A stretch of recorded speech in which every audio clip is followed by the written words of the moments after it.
Hello नमस्कार सबैजनालाई। म Vimlesh Kumar Yadav, medical lab technologist BMLD. के तपाईलाई थाहा छ तपाईको केही स्वास्थ्यमा समस्या देखिया छ?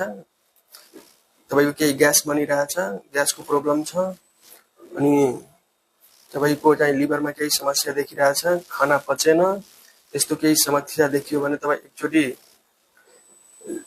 लिभर फङ्सन टेस्ट चाहिँ कुनै नजिकको ल्याबमा गएर गराउनु होला। लिभर फङ्सन टेस्टमा चाहिँ गराउनु पर्ने चाहिँ त्यसको प्यारामिटर चाहिँ आउँछ, तपाईको एएलपी आउँछ, एसजीओटी आउँछ, एसजीपीटी आउँछ, टोटल बिलिरुबिन आउँछ, डाइरेक्ट बिलिरुबिन आउँछ, गामा जीटी आउँछ, अल्बुमिन र टोटल प्रोटिन चाहिँ गराउनु होला। अनि त्यस्तो केही समस्या देखियो, कुनै प्यारामिटरको रेन्ज चाहिँ हाई लो, त्यस्तो धेरै हाई चाहिँ देखियो भने तपाईको समस्या लिभरमा समस्या देखिन्छ। त्यस्तो समस्या देख्ने कुराहरू जोन्डिस, तपाईको लिभर सिरोसिस, तपाईको लिभर जोन्डिसमा देख्नु पर्ने चाहिँ तपाईको आँखामा चाहिँ पहेँलोपन देख्ने, हातहरू चाहिँ पहेँलो देखिने, त्यस्तो केही समस्या देखिन्छ। अनि त्यस्तोमा गराउनु पर्ने चाहिँ टेस्ट चाहिँ लिभर फङ्सन टेस्ट चाहिँ गराउनु होला। त्यस्तो रेन्जहरू चाहिँ अलि हाई देखियो भने तपाईँ नजिकको कुनै डक्टरहरूसँग कुनै हस्पिटलमा गएर एक्चुअली डक्टरसँग कन्सल्ट गर्नु होला। औषधि खानुपर्छ कि कुनै अर्को उपचार गराउनुपर्छ भने त्यस्तो गराउनु होला। अनि तपाईहरूको कुनै अर्को किडनीमा समस्या देखियो भने, स्टोन देखियो भने, अनि कुनै किडनीमा समस्या देख्नु पर्ने चाहिँ गराउनु पर्ने टेस्ट चाहिँ तपाईहरू गराउनु होला।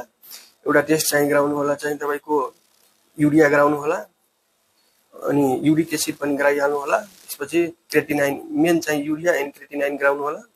अनि त्यसको साथसाथै चाहिँ एकचोटि इलेक्ट्रोलाइट पनि गराउनु। इलेक्ट्रोलाइटमा तपाईको प्यारामिटर आउँछ एकचोटि तपाईको सोडियम, पोटासियम अनि क्लोराइड, यो तीनवटा चाहिँ गराउनु पर्ने कुरा हो किडनीको लागि। ल धन्यवाद। तपाईहरू एकचोटि गराउनु होला, आफ्नो स्वास्थ्यको आफै ख्याल गर्नु होला। ल धन्यवाद। त्यस्तो भिडियोको मेरो लाइक, शेयर र सब्सक्राइब च्यानलको सब्सक्राइब गरिदिनु होला।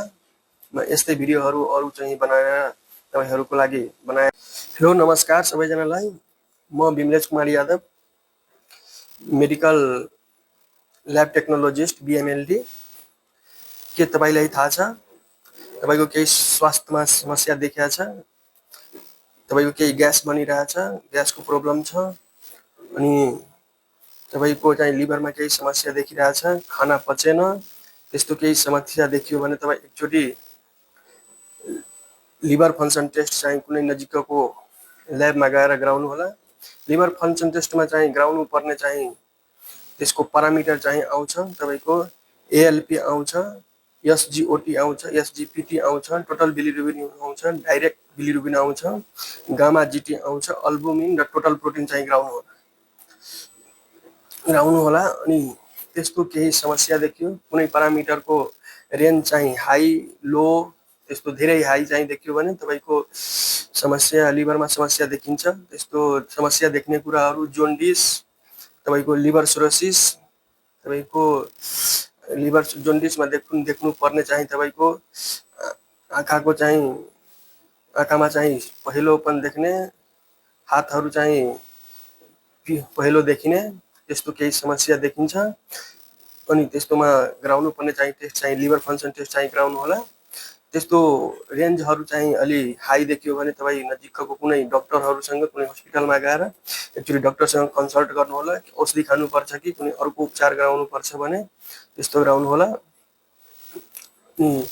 अनि तपाईहरूको कुनै अर्को किडनीमा समस्या देखियो भने, स्टोन देखियो भने, अनि कुनै किडनीमा समस्या देख्नु पर्ने चाहिँ गराउनु पर्ने टेस्ट चाहिँ तपाईहरू गराउनु होला। एउटा टेस्ट चाहिँ गराउनु होला चाहिँ तपाईको युरिया गराउनु होला, अनि युरिक एसिड पनि गराइहाल्नु होला। त्यसपछि क्रेटिनाइन, मेन चाहिँ युरिया एन्ड क्रेटिनाइन गराउनु होला। अनि त्यसको साथसाथै चाहिँ एकचोटि इलेक्ट्रोलाइट पनि गराउनु। इलेक्ट्रोलाइटमा तपाईँको प्यारामिटर आउँछ एकचोटि तपाईँको सोडियम, पोटासियम अनि क्लोराइड, यो तीनवटा चाहिँ गराउनु पर्ने कुरा हो किडनीको लागि। ल धन्यवाद। तपाईहरू एकचोटि गराउनु होला, आफ्नो स्वास्थ्यको आफै ख्याल गर्नु होला। ल धन्यवाद। त्यस्तो भिडियोको मेरो लाइक शेयर र सब्स्क्राइब च्यानलको सब्स्क्राइब गरिदिनु होला। म यस्तै भिडियोहरू अरू चाहिँ बनाएर तपाईहरुको लागि बनाए